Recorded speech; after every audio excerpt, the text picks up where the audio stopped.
Hello everyone, welcome to this special about my mod list for Skyrim Special Edition. And what I'm going to do in this video, I'm going to explain every mod I have installed for my Skyrim Special Edition, because almost every day I've got requests if I'm able to show my mod list for Skyrim Special Edition to you and explain a little bit what I've installed. So sure, I'm going to do that, no problem whatsoever. I've done the same thing already for the Oblivion mod list I have running for 2017 and 2018 ready as well. And I'm gonna do the same for Skyrim Special Edition. So is this mod list also 2018 proof? Yes, so far, but please, I would like to inform you that in 2018 I am going to create a complete new Ultimate Graphics guide, because some mods are out by then, and an example also Skyrim Script Extender is also going to be released then, and yeah, that's definitely going to change a lot of things with SKSE, Skyrim Script Extender, with SkyUI, and with iHUD, an example. But yeah, those things are going to be released later when they are working in a full release and not a beta and alpha release, because right now we do have Skyrim Script Extender for Skyrim Special Edition, but it is an alpha. So yeah, you can try to work with it, but it's pretty much still alpha status. So let's start with my mod list. Let me quickly show you what I have here in the left section from my mod organizer too, because I'm always using mod organizer when it's possible for mod management. And all the way, yeah, let me just quickly scroll towards my mods. So as you can see, I have a very high amount of mods, and I'm going to explain, of course, which mods I have. And here you have my plugins. I will make sure to create a screenshot of both fields, so of my mod list and of my plugin section. And by the way, these flags are because, these warning flags are because I accidentally did run the Skyrim Special Edition edit on the wrong ESM, it seems, or I checked the wrong function, and for that I got these warning signs. So yeah, don't pay attention to them, they should not be there, but thankfully my setup still runs without any problems. But what is my mod list? First of all, it contains, for I think 90% maybe, of the Skyrim Septim mod list. And that is a huge list. If you can see here, it starts with all the preparation, then it starts with patches, critical mods, and so on. It really is a huge list of mods. And I did create a video tutorial series for these mods installation as well, and I will make sure to also include that in the video description if you are not familiar with my mods. And yeah, so let me go quickly through my mod list, because most of them again are from the Skyrim Septim mod list. Starting from here, I have some clean plugins. They're probably from the Septim, to be really honest. I can't really recall what it is. Then we have the standard stuff, the unofficial patches, all the way here. All these mods are again from the Septim mod list. With one exception here is SkyUI, the version without the requirement for Skyrim Script Extender. This is just a regular version, and it was ported. It had some problems, but this is one of the few versions that works without any warnings. And this is the version I'm using right now, because I really need SkyUI. I can't use the vanilla user interface. So yeah, this is the version I'm running. Then let's see, anything special here? No, pretty simple stuff. Yeah, I'm using Spring Grass Overhaul for green outdoor areas, so green grass, also green distant landscape. And I'm using the LODs from Spring Grass Overhaul, but to be really honest, I'm not really fond of them. I don't really like it, and they're pretty, yeah, not really my taste. And what's also something I should mention is I'm using another tree mod, and that is, let's see, what was the name again? Every Tree Different. So that's priority number 30. And where is it? That should be here then. Ah, here it is. Right underneath realistic aspen trees, and maybe I should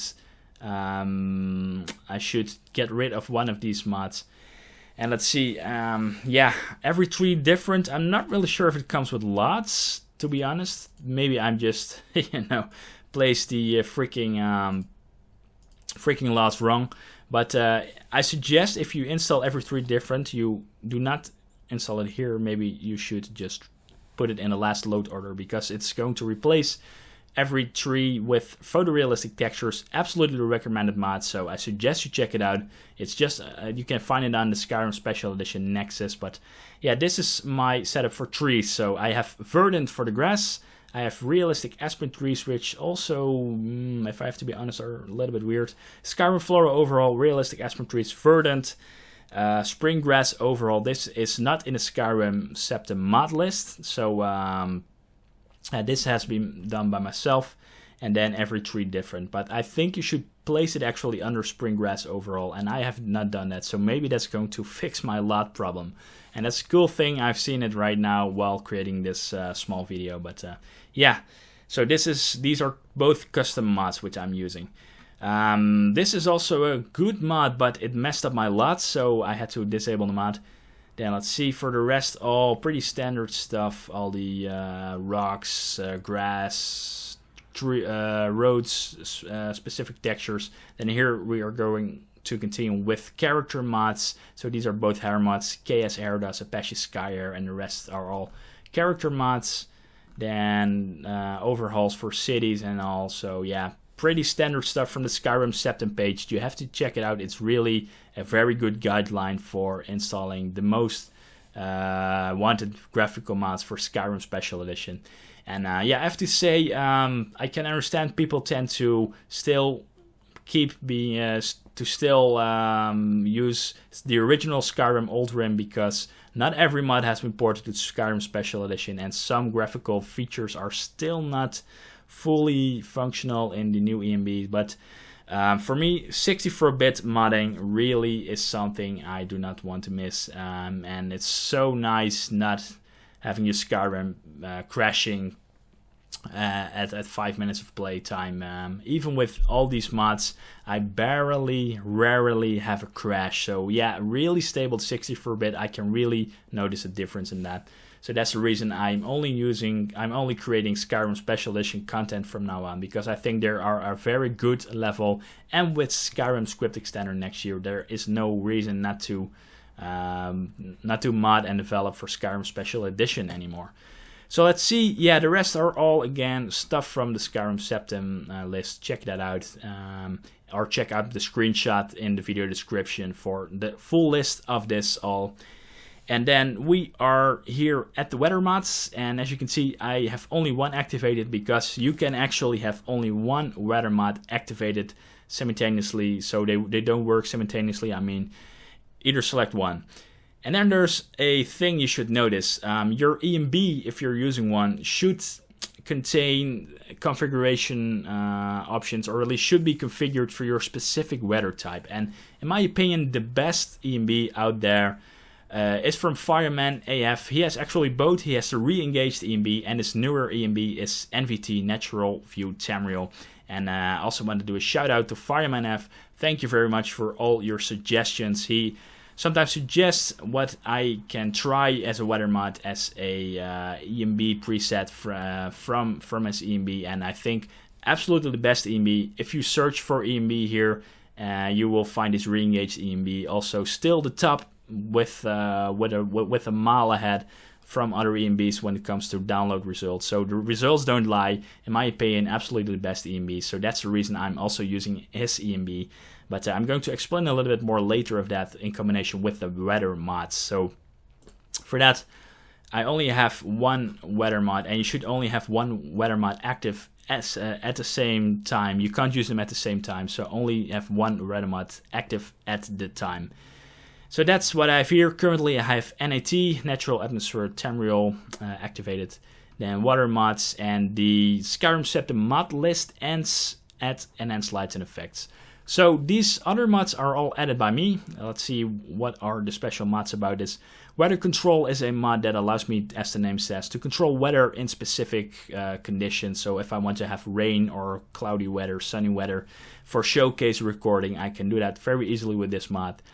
These are all armor or character additions. They have nothing to do with the graphics. And let's see, all the way up here, this is all armor and weapons, but all armor. Let's see, is there any mods which is not armor I have here?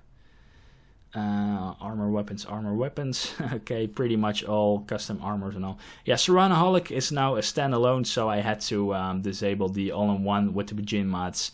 If it says something to you, the Bajin mods are Bajin wives, Bajin war maidens, a very good overhaul from some of the key characters in the game. And Serrana is, of course, the most important NPC from Dawnguard, and the most interesting NPC in a whole Skyrim, I think, maybe with the exception of Ulfric Stormcloak. But yeah, for that, I always like to install the latest version of Serranaholic.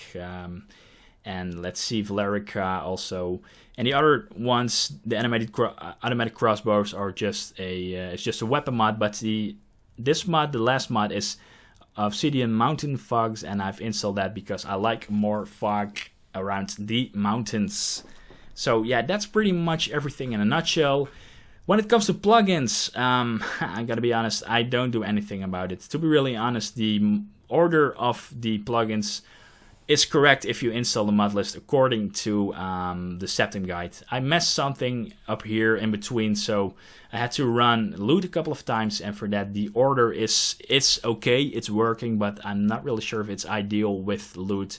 I think the load order can be done better, but as long as I don't have any crashes, sure, I don't care, you know, it works like this.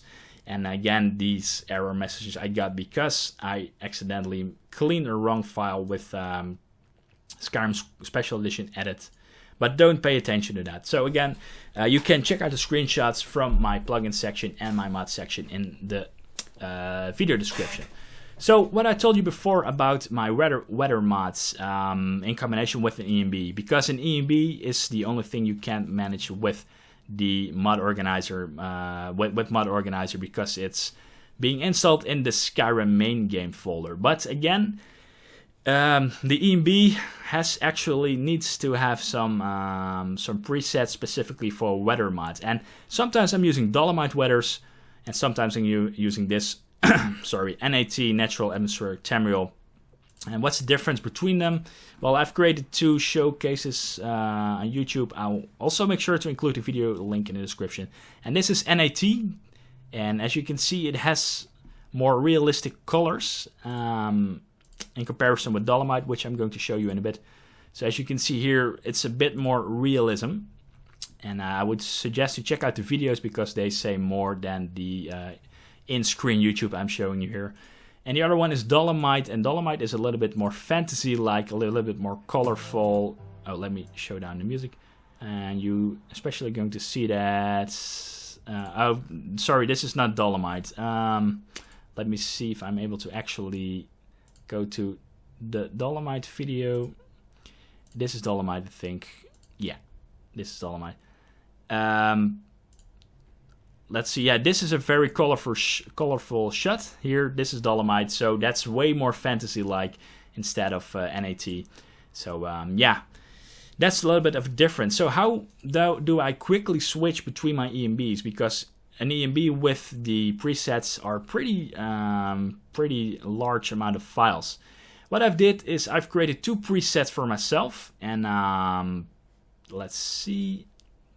I've had them here, I think. Let me collapse all these shortcuts first. Yeah, I'm using these 2 folders, and this is a fully assembled folder with all the files from my Dolomite preset, and this is the one for NAT. And what I just simply do, an example, if I want to go to Dolomite weathers instead of NAT, then I'll just where are my weather mods? Somewhere at the end, right? Weather mods. Here it is.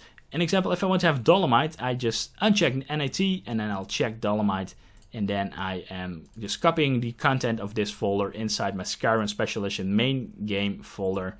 And if I want to switch back to NAT, I'm just going to copy the files from my NAT assembled ENB folder to my Skyrim Special Edition main game folder, and then I'll just simply uncheck Dolomite and activate NAT.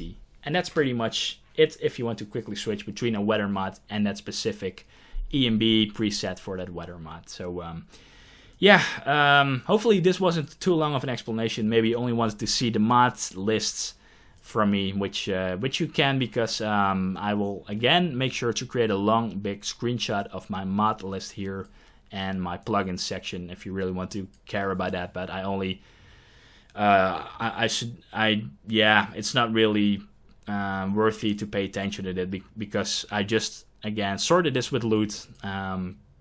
So this doesn't really matter that much if you have sorted it with loot. And for the rest, if you're following Skyrim Septem, the load order of the plugins is correct already. And that was pretty much it for this video. Hope you guys learned something from it. And if you have any questions, please let me know. Hopefully I can answer them. And thank you very much for watching. Hope to see you at the next video.